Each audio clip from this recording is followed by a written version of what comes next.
Welcome back, all you beautiful creatures. I'm Carl Asami. And I'm Max Cal. And it's that time of year again. It's time for us to do another Christmas special. That's right, Carl. And we thought this year would be a good time to teach you people about the true story of Santa Claus. Whoa. What do you mean, you people? Our viewers and potential fans. Oh yeah. You people better pay attention or else.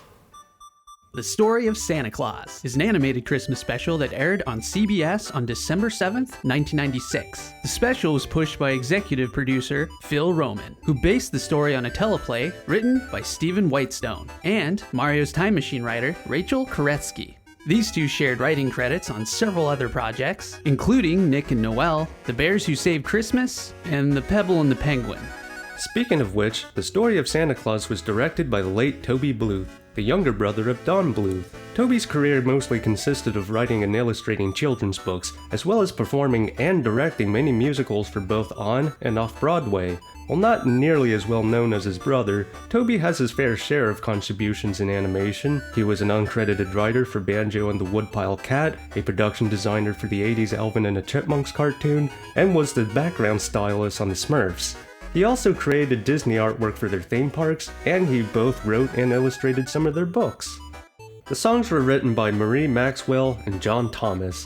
While I couldn't find anything on John, Marie was the production administrator for the TV special feature Flight, a composer for the Scared Straight 20 Years Later documentary, and wrote the theme music for the early seasons of Big Brother.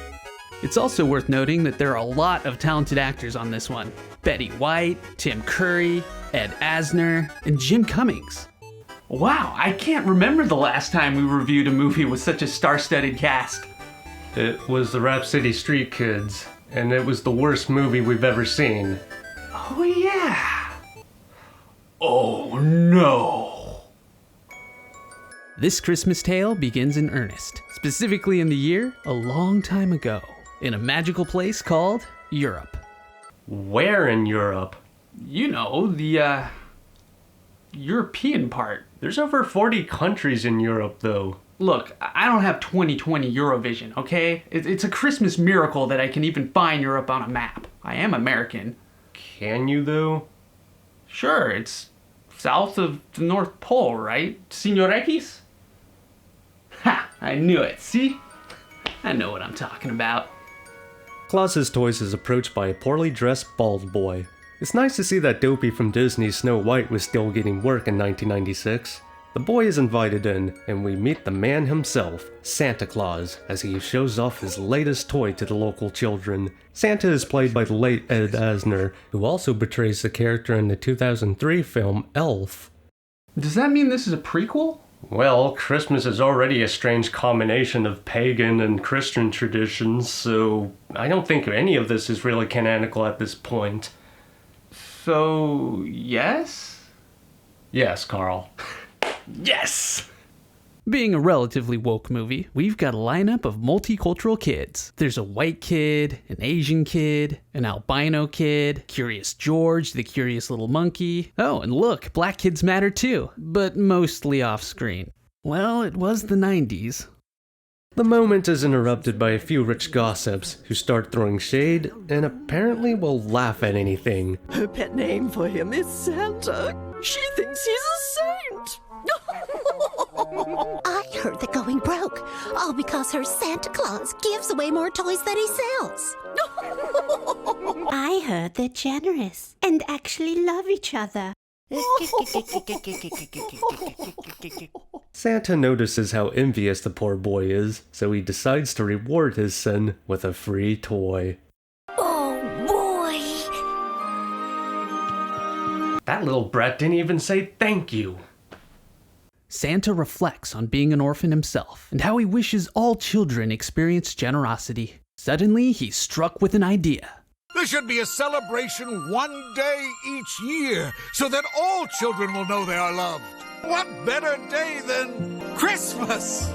I think that might distract from Jesus' sacrifice for our sins and push society towards mass consumerism, which could lead to even more children dying. I wish I could give every child in the world a toy. So we're hit with the first song of the special, which is all about how great it would be to give every child a toy. It's pretty forgettable, but at least we get a nice performance from Jim Cummings, who provides the singing voice for Santa. We then see a flashback of Santa's orphan days where he learned to make toys with his prison shank. To give every child in the world a toy. So are we suggesting that the prison shank is a toy, or... However, Santa's dreams get shattered by a visit from a banker. You can keep your ho-ho-ho. Just give me the dough. Hey, you can't call Mrs. Claus a hoe! They're given an eviction notice, as they owe a lot of money. The toy shop is shut down, and the banker starts collecting his dues. Well, I'll take this, and this, and... Ooh, and I'll take this. And now, don't you feel better? You're debt-free. Have a nice day. He made them debt-free and even wished them a nice day. What a great guy. I'm so sorry, darling. It's all my fault. Yes, it is all your fault. I'm going to stop giving things away. No. Then you wouldn't be you, my Santa. Okay, it's worth pointing out that sweet character moments like this are a must-have if you're doing a Christmas movie. I just love the way Betty White and Ed Asner play off each other. We've been planning to deliver toys to your old orphanage. Why not now? What have we got to lose? Nothing but our lives. Santa tries to buy passage with a jack-in-the-box, but it doesn't work. Luckily, the poor kid's dad works a fishing boat and agrees to lend it for the day. Gee, I hope nothing happens to that boat, or that poor family's livelihood would be ruined. Uh-oh.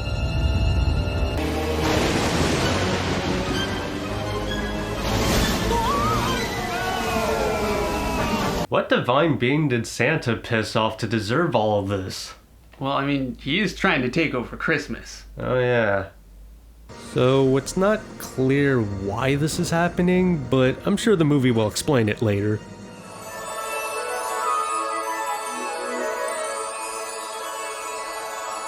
Where in the world are we? Wait a minute, are we to believe that the storm took them to the North Pole in less than a day? Even if we were generous and said that they started in Russia, that's over 3,000 miles in 6 hours. So were they traveling like 500 miles per hour? Well, Santa is known for traversing the entire globe overnight. But he doesn't even have his powers yet! Speaking of magical powers, balls of light show up. Turns out these are the elves. They try to conceal themselves, but their magic fades with the coming of dawn. This is Nostros, the film's antagonist, played by an unrecognizable Tim Curry. Maybe we're in heaven, and these are all angels.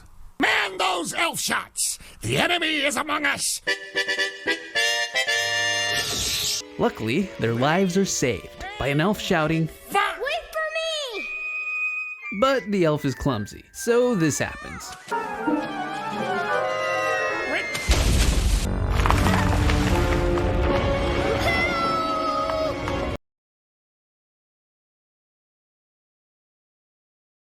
Clement, Nostros' son, is played by Miko Hughes, whom you might remember from our review of The Town Santa Forgot. He's saved from certain death by a quick-acting Santa.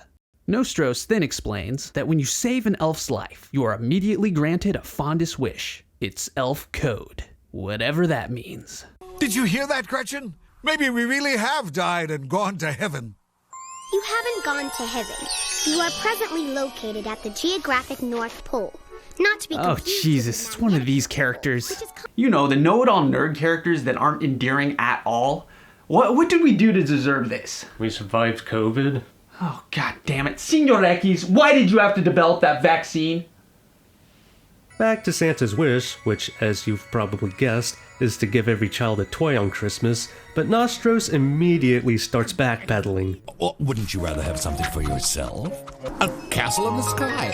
A nice pot of gold? But it's too late, the wish has been made. Why, we'd have to work night and day.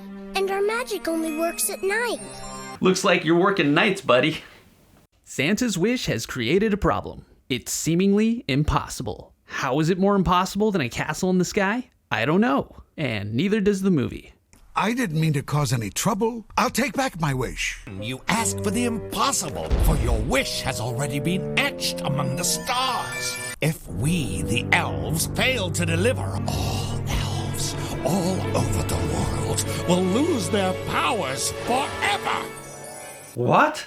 Why? How? Because of who? The more this movie tries to explain itself, the less I understand.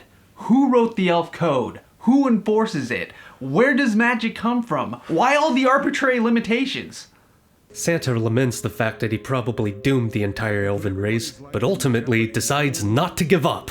This confuses the elves. Excuse me, sir. May I ask what you're doing? We'll need a workshop. Workshop? We elves don't believe in work. We have magic. Then use the goddamn magic to grant his wish. What the hell is going on here? We've got a lot of toys to make. What is a toy? Santa, being baffled by this, makes them a spinning top out of ice, which I totally didn't think was a plug of some sort. Now, this is a toy. Clement drops it on the snow, and it shatters, because of course it does. He destroys everything he touches. Still, I'd like to help. If only we had some wood. Wood? Wood, a hard fibrous substance. Oh my god, would you just shut up? Santa decides to make Nerdy McNoldall and Clement supervisors. She doesn't like the idea, but Clement is down. Time for an uplifting Let's Work Together song. Imagine making toys for all those girls and boys. Oh, he rhymed toy with boy. Everybody, take a shot. You expect an elf to do manual labor? How dare you? How dare you involve our children? You know, he does have a point there. You violated child labor laws, countless OSHA violations, and you never returned that boat to that poor family.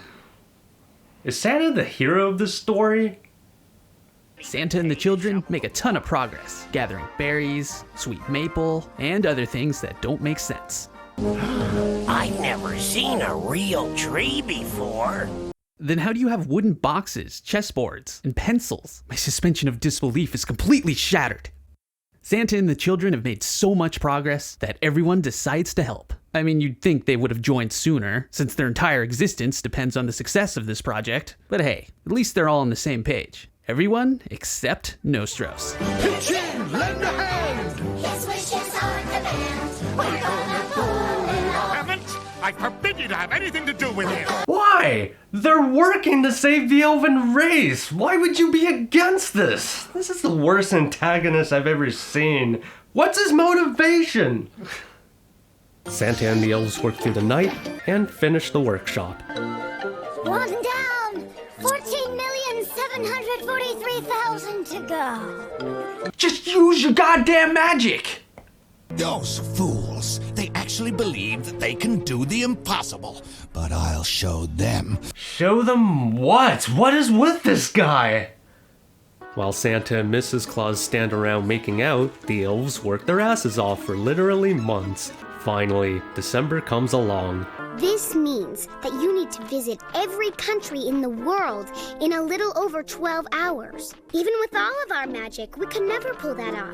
Yeah, especially since you never used your goddamn magic in the first place! Yeah, I mean, what's it gonna do? Fly?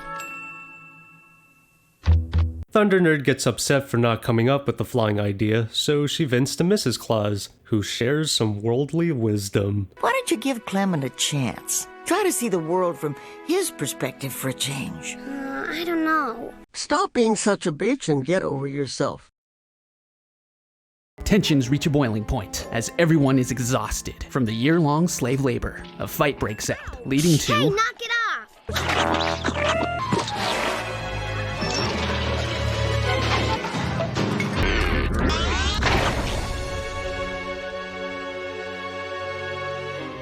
Just use your goddamn magic!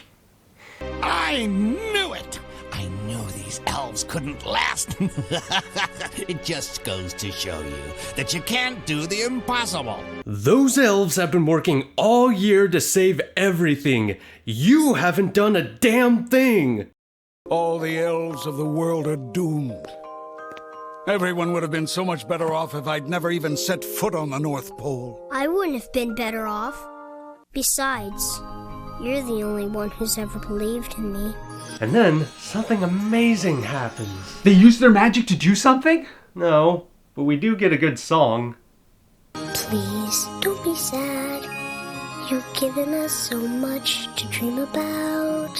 It's not so much that the songs are brilliantly written. It really comes down to Miko Hughes. He's not a good singer by any means, but his acting really comes through here, and it delivers the only touching song in the movie. What you believe in is better than magic. I love being best friends with you. Aww. I've done it! I found a loophole! What? That book wasn't even that long. You could have read that entire thing within a day. What were you doing this whole year? All we have to do is take a vote. And if that vote is unanimous, then Nicholas's wish will be erased from the stars. All those in favor of erasing the ridiculously impossible wish, raise your hands. All those in favor? I do. I don't believe what I'm seeing. That's because you're dumb. Just use your goddamn magic! The big day finally arrives, but Nerdette has some bad news. I've been running the numbers, and it looks like we're still going to have an insufficient supply of supernatural energy to propel the vehicle until dawn. How? You never even use your magic. There's gotta be stockpiles of this stuff. Like, what's the point in actually trying to save magic? What is it actually good for? Oh yeah, they hammered some nails that one time. None of this makes any goddamn sense. What happens if we can't return before dawn? You'll either burst into flames or you'll disintegrate. I'm done. I'm f***ing done. But Carl, we're almost done with this movie. Everything about this movie is arbitrary. Nothing makes sense. The villain sucks. I'm done.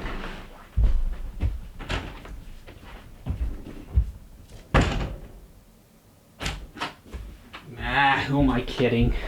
I've got nothing better to do with my life. Mr. Claus must be accompanied by an expert if he is to have any hope of succeeding. Someone who knows every rule of magic. Screw you, movie. I'm done too. Really? The guy who can't even read a book? I don't know, man. Senor X, what do you think of this movie? Senor X? Senor X? He's gone. He left us. He's never done that before. Well, what do we do? I guess we're just gonna have to believe in the impossible and hope that the ending saves this movie. Screw that. I'm just gonna start drinking. Oh, give me some of that. So they try to get Nostros to help, which he refuses to do even though the fate of the entire elven race is at stake. They continue making preparations for a few minutes of screen time, and then, finally, Nostros does something other than being an idiot. He decides to help. So Clement uses this moment to see if his dad finally believes in him. Can I help you, Dad? Stay out of trouble while I'm gone. Clement and Nerdling hide in one of the bags. The sleigh takes off. Oh, and the evil eyes show up again. Oh yeah, maybe they'll finally explain what that ocean scene was all about.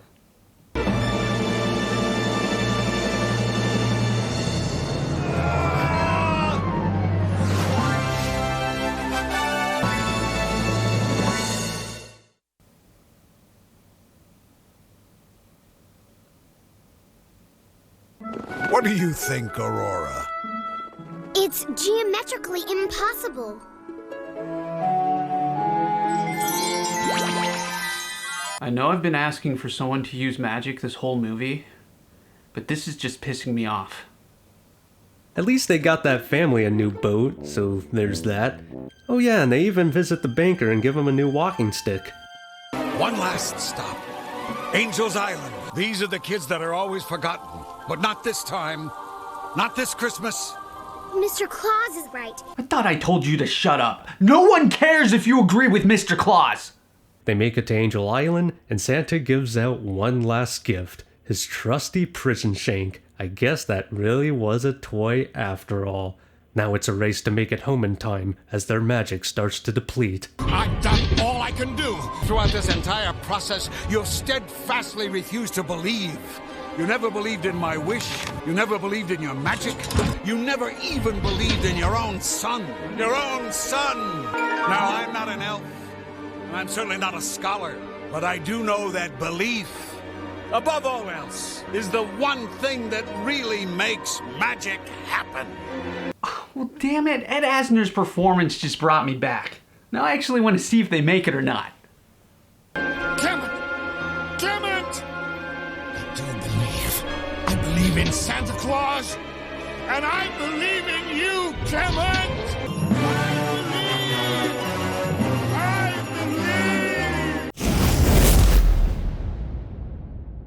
believe! We're kidding. That would have at least followed the rules laid out by the movie. Instead, this happens.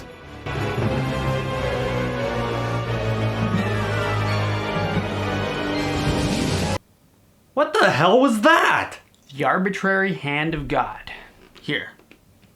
So they make it back home safely, Santa gives Mrs. Claus her wedding ring back, and we get one more huge dose of arbitrary reindeer crap. I have discovered a clause, so to speak. For not only can a unanimous vote erase a wish, but it can also be used to bestow honorary elfhood. All in favor? Does this mean we'll be doing all this again next year? It means that we'll be doing all this again next year. And every year forever! And the elves are just fine with being slaves to Santa's wish for eternity. Everybody's happy. The end. Whew, boy, it's finally done. The bottle's done. Well, Max, what'd you think of the movie? This may have been the least entertaining Christmas special we've ever reviewed. Even worse than Rhapsody Kids? Yes, you heard right. This movie is less than the sum of its parts. All of the right ingredients are there. Great actors, a talented director, and a screenplay with a proper story structure, but it doesn't come together. I'll admit, the script has its moments. There's some heartwarming dialogue between characters, and some really funny lines, but the details just don't hold up, especially the weak antagonist. Santa Claus doesn't even have a character arc at all, even though he's supposed to be the main character. On the bright side, the animation and direction are actually pretty good. We can thank Toby Bluth for that. The voice acting really is the best part of the movie, with tremendous casting choices across the board. Everybody brought their A game, even Nerdzella, and thanks to Miko Hughes and Jim Cummings, we at least got one good song out of this. This is by no means an unwatchable movie. The sweet character moments and tremendous performances from the actors keep it from completely falling off a cliff. But for a film with seemingly so much going for it, we were left disappointed. Well, that was The Story of Santa Claus, a movie I probably shouldn't have spent $25 on, which was considerably more than what I spent on your Christmas gift this year. Speaking of which, Señor X, you're not getting a Christmas gift this year. He already left us, Carl. Oh yeah. I wonder where he went to.